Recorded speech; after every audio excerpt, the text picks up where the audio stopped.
Jadi jika mau tetap menjadi PNS ASN ke-3K tahap ini, bisa memilih formasi-formasi yang masih kosong itu tadi. Optimalisasinya di sana.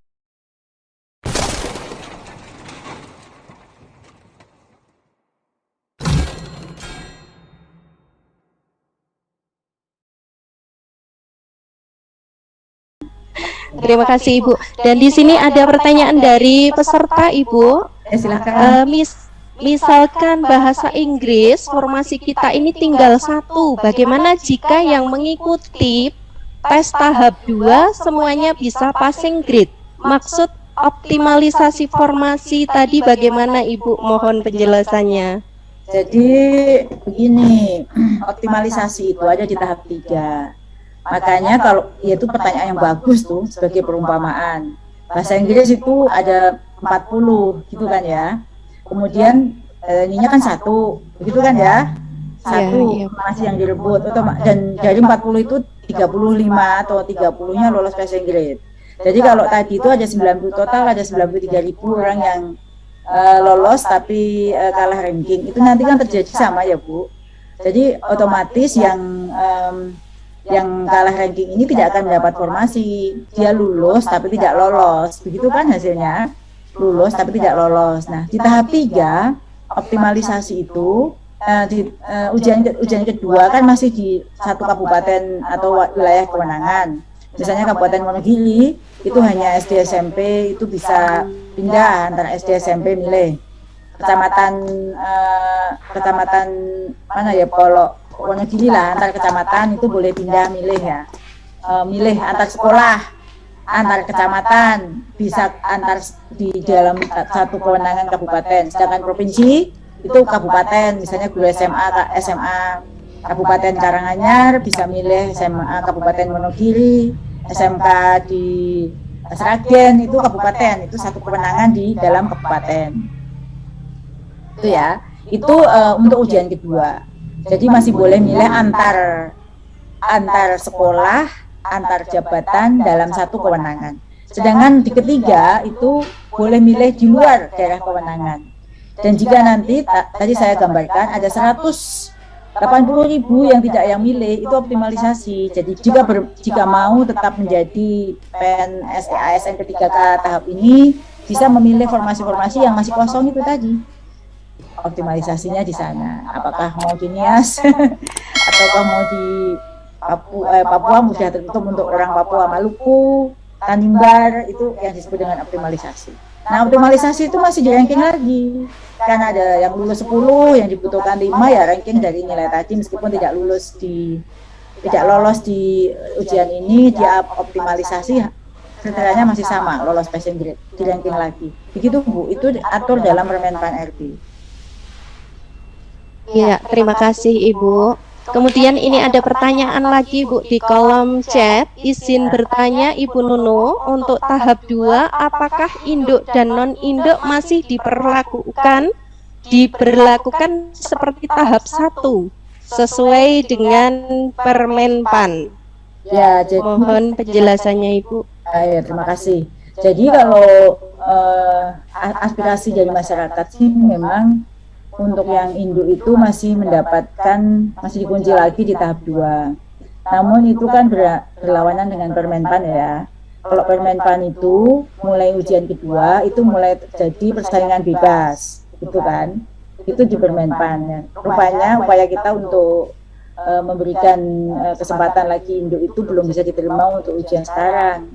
Jadi tahap 2 masih mengikuti mekanisme yang ada di dalam Permenpan RB, bahwa setiap jabatan bisa dipilih oleh siapapun dalam daerah kewenangan yang sama, terbuka untuk umum. Untuk kriteria pelamar 1, 2, 3, 4. Jadi ada 1 itu guru honorer sekolah negeri, 2 guru K2, 3 guru honorer sekolah swasta, 4 lulusan PPG yang belum mengajar. Ada 4 kriteria itu, boleh milih dimanapun dalam satu kewenangan Mbak. Itu untuk ujian kedua. Iya, terima kasih Ibu. Kemudian kami buka kembali pertanyaan. Ada yang sudah raise hand. Di sini ada Ibu Junita.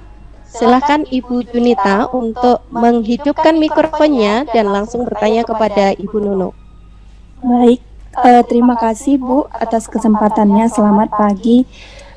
Yang mau saya tanyakan di sini, saya ujian tahap 1 ya Bu, kemarin itu saingan saya setelah saya selidiki ternyata adalah guru swasta Bu. Saya melakukan sanggah, tapi sanggah saya itu jawabannya berlawanan dengan apa yang saya sanggahkan Bu. Padahal saya sudah upload bukti-bukti yang diberikan. Nah, yang saya jadi pertanyakan, teman saya yang lain yang ternyata temannya adalah saingannya adalah guru swasta, nilainya dinolkan, tapi beberapa dari kami yang ternyata saingannya juga adalah guru swasta, yang jelas-jelas dia saat ini sudah tidak mengajar di swasta. Kenapa kami tidak diperhatikan gitu Bu? Ada beberapa, tapi beberapa yang lain nilainya kan dinolkan seperti yang ditanyakan oleh rekan yang lain tadi ya Bu ya.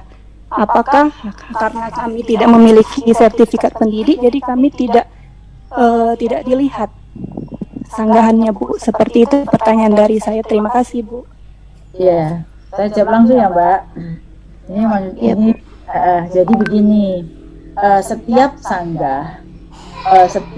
sanggah yang maju itu kita konfirmasi dengan bukti fisik. Jadi bukti fisiknya itu tertera dalam dapodik.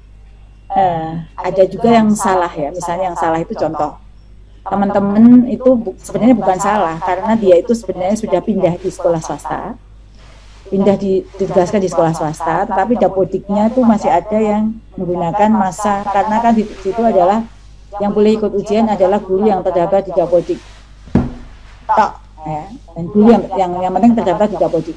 Tapi ketika afirmasi baru yang aktif 3 tahun berturut-turut, maka ada yang terdaftar di dapodik, dia ngajar tahun berapa, dia tidak aktif, kemudian dia menjadi operator ya kan, kemudian dia mengikuti lagi, dia statusnya guru tapi 1 tahun 2 tahun off, dia bisa ngikut. Ada pertanyaan sanggani, kok dia operator bisa ngikut, tapi dia pernah jadi guru, dia terdaftar di dapodik sebagai guru, tapi dia 2 tahun 3 tahun tidak mendapat jam mengajar, dia boleh ikut tetapi tidak ada afirmasi apapun. Satu. Kemudian yang tadi pertanyaan Ibu tadi, jadi ketika menyanggah itu, menyanggah untuk dirinya ya, bukan menyanggah orang lain. Kalau tadi kenapa dia yang lulus bukan saya, itu pasti nggak diperhatikan, karena sanggahan itu hanya untuk diri sendiri.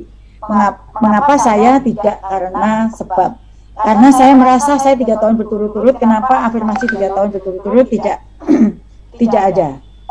saya dapat, itu kan, misalnya merasa, ternyata setelah kita cek yang seperti itu banyak, sebagian besar sanggahan itu merasa dirinya berhak untuk mendapatkan afirmasi di atas 35 tahun dengan 15 poin atau 75, karena merasa 3 tahun berturut-turut, syaratnya ada tertulis jelas 3 tahun berturut-turut tanpa putus mengajar di dapodik. Artinya mungkin ada ibu bapak yang setelah kita cek itu tidak berturut-turut, jadi ada 1 semester, 2 semester, 1 tahun, 2 tahun putus, sehingga tentu kalau itu sampai kita beri afirmasi itu ada yang bisa mem-PT-UN kan, karena dasarnya bukti dia 3 tahun kenapa dapat afirmasi. Nah, itu yang harus dilihat lagi untuk melihat kembali ya, karena kami itu menerima WA banyak sekali yang seperti itu, bahkan dari menggunakan berbagai kekuatan itu untuk menyampaikannya, tapi kita berpegangnya pada data yang ada di dalam dapodik bahwa 3 tahun berturut-turut tanpa putus itu ada di dalam pasal Permenpan RB 28 untuk mendapatkan afirmasi 15%. Tidak ada pengaruhnya yang punya sertik atau tidak, karena kan ketentuan sertik itu langsung dapat 100 ya kan. Sertik itu langsung, yang guru negeri yang punya sertik itu pasti lolos karena dia dapatnya kompetensi teknis 100. Sedangkan guru swasta itu sudah pasti, kalau kok ada swasta yang tidak, ada swasta yang nilainya 0, berarti dia sebenarnya dari swasta sudah secara sah kita teliti dia sudah menjadi guru negeri, dia tidak dapat afirmasi, tetapi dia jadi guru negeri yang skornya tidak 0 ya. Jadi itu semuanya dasarnya adalah bukti. Jadi kalau menyanggah sanggahannya itu mengapa dia lulus, itu pasti tidak diperhatikan. Karena sanggah itu adalah untuk dirinya, bukan untuk orang lain. Sedangkan sanggah yang untuk orang lain itu misalnya kadis, kepala dinas itu bisa bersurat, ya, tidak ada dalam SFCS kan? Tapi karena dia yang tahu persis data A, B, C, D, dia bisa bersurat. Itu baru nanti menjadi pertimbangan tim Panselnas. Itu kira-kira jawabannya ya, Bapak Ibu.